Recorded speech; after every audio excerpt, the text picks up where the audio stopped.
Hoje em dia, os nossos pets apresentam diversos tipos de alergias, né? Dentre elas, alergia à picada de pulga, dermatites diversas, mas a alergia alimentar, ela é campeã de apresentação no consultório. Nesse caso, quando o pet chega no consultório apresentando sintomas que são inespecíficos, né, como a coceira e a lambedura de patas, que podem ser por outros motivos, a gente precisa determinar quanto tempo esse animalzinho come uma ração, por exemplo, que tipo de alimentação que ele está exposto, quanto tempo ele está comendo aquilo e os outros alimentos. Se ele teve, por exemplo, contato com ectoparasitas, pulgas, carrapatos, e assim direcionar para a alergia alimentar.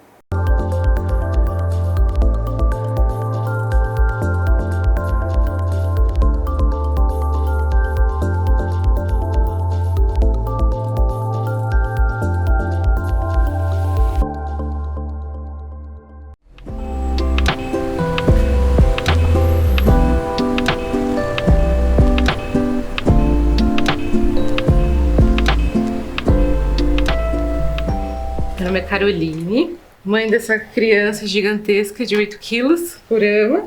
E ele tem uma irmãzinha também chamada Kala, de 3 anos. O Kurama começou a apresentar alguns episódios de vômito após a morte da companheira dele, que era uma labradora. Foi no veterinário, né? Fez os primeiros exames de sangue e principalmente ultrassom, onde foi visto um espessamento na parede intestinal dele. Estava sugestivo à doença inflamatória intestinal. Quando um animal chega vomitando no consultório e eu vou fazer o diagnóstico, normalmente eu faço um exame de sangue, um exame de fezes e um exame ultrassonográfico. E eu tenho um exame ultrassonográfico que é o que me aponta que ali pode ter uma doença inflamatória intestinal. Eu não consigo diferenciar com o exame de imagem se aquela alteração é uma doença inflamatória ou é uma alergia alimentar, até porque podem ser as duas coisas juntas.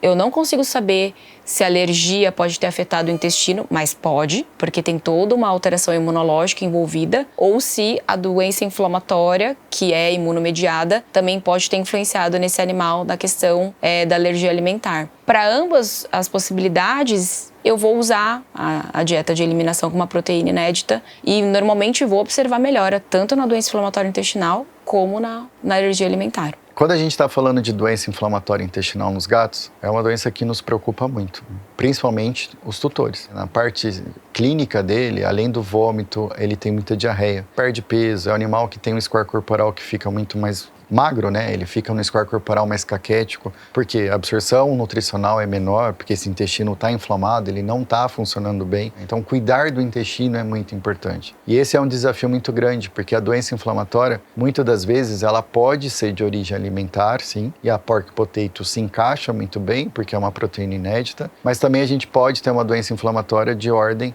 imunológica. Eu acho que é muito importante para o tutor, ainda mais os tutores de gato, eles têm esse feeling melhor, né, com o animal, de prestar atenção nos sinais. Às vezes tem aquela percepção de que é comum para o gato vomitar, tá dentro do padrão normal, e isso não é normal. Então, ficar atento a esses sinais inicialmente e procurar pelo menos fazer um check-up anual, tanto de sangue quanto ultrassonográfico, para acompanhar a saúde do pet, é importante. E o principal é que o felino ele pode apresentar sinais não dermatológicos, os sinais gastrointestinais, como vômito, diarreia, e isso é desafiador, porque a pessoa faz uma analogia, né, de alergia, coceira, alergia, alteração cutânea, e não necessariamente vai ser o primeiro sintoma que esse paciente vai apresentar.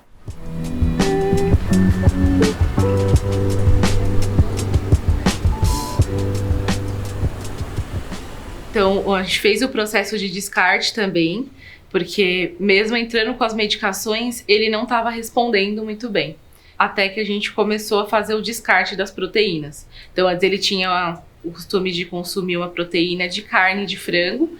Então, foram as primeiras a serem descartadas. E em seguida, a gente foi testando outros tipos de proteína até chegar na ração hipoalergênica.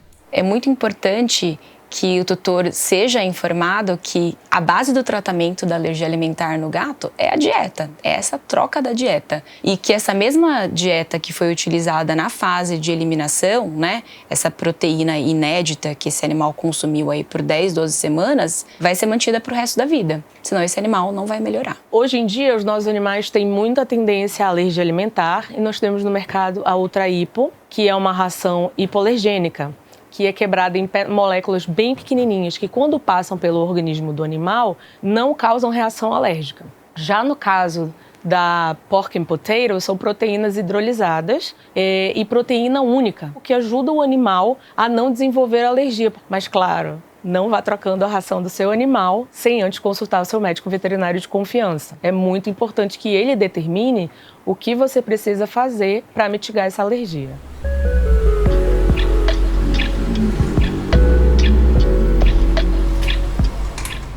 O desafio maior foi ele a se adaptar naquele processo de troca de ração. Nessa troca, ele ainda apresentava os vômitos, comia alguma outra coisa diferente, ele passava mal. Então esse foi o principal problema que a gente teve no começo. Cachorro, eu digo que é fácil você manusear essa parte da nutrição, né? Porque às vezes você engana, mas o gato não. O gato é um bicho muito esperto, né? Então, palatabilidade é muito importante para isso. Os gatos, apesar de muito seletivos, eles têm tido excelente aceitação para as rações hipoalergênicas. Já as rações Ultra Hipo, Obesity e a Pork and Potato são rações também muito bem aceitas. A gente fez vários testes com outras rações e nenhuma também ele respondia. Então, quando a gente começou a utilizar a Farmina, foi onde ele teve o melhor sucesso nessa questão do tratamento. Depois a gente fez o desmame das medicações que ele estava utilizando e ficou somente com a ração. E ele respondeu super bem. Hoje é um gatinho que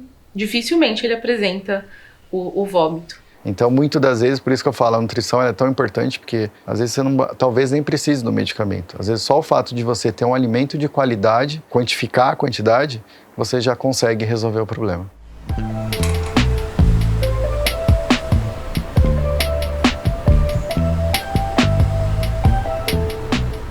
A primeira dica é ter bastante paciência, porque no começo você vê seu pet numa situação em que ele tá vomitando muito, fica passando mal, pra gente é angustiante, né? Porque é um animal que não fala, então é importante que fique atento aos sinais e faça os exames controles e siga o tratamento corretamente, porque para ele o que ajudou muito foi fechar muito a questão do tratamento, para ele poder responder bem. Seguindo as recomendações do médico veterinário, esse paciente tem uma chance de melhora de mais de 90%.